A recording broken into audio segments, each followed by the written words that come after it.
मावळ लोकसभेमध्ये अजित पवारांच्या गटावर प्रश्न उभे राहिलेत।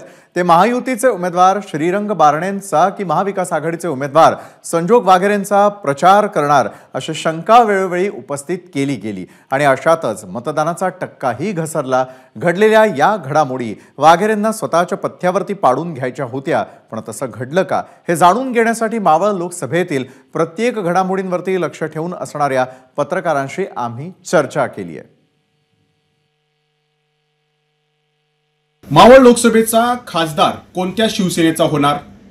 महायुतीचे उमेदवार श्रीरंग बारणे यांनी तर मी 2.5 लाख मतांनी विजयी होणार असा दावा केलाय, तर महाविकास आघाडीचे उमेदवार संजोग वाघेरे यांनी माझा विजय 1,72,000 मतांनी होईल असा विश्वास व्यक्त केलाय। परंतु याच मतदारसंघाचं ज्यांनी कव्हरेज केलेलं आहे, ज्यांनी बातम्या दिलेल्या आहेत, जे फील्डवरती गेलेले आहेत, त्या पत्रकारांना नेमकं काय वाटतं हे आपण जाणून घेणार आहोत। मावळ लोकसभा मतदारसंघामध्ये जी इलेक्शन इतर वेळेस म्हणजे एकतर्फी आहे असं सुरुवातीला म्हटलं जात होतं किंवा वाटत होतं, तशी परिस्थिती नक्कीच नाहीये।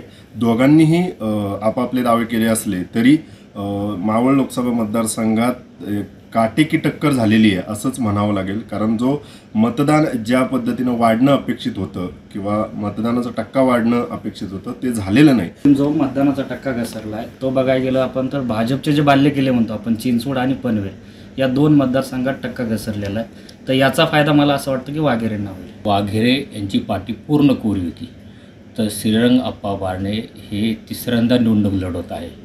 त्यांनी 2 वर्षात केलेल्या कामाचा त्यांना सांगण्यासाठी आढावा होता, तसं वाघेरेंकडं तसं काय म्हणजे कोरी पाटी असल्यामुळं काही सांगण्यासाठी नव्हतं। तर नवी कोरी काटे विरुद्ध अनुभवी अशी ही लढत यावेळेला पाहायला मिळत आहे।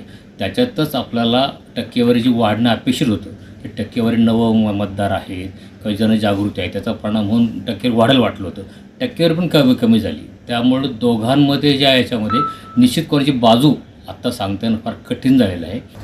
नाजिमुल्ला, एबीपी माझा, पिंपरी चिंचवड। एबीपी माझा, उघडा डोळे बघा नीट।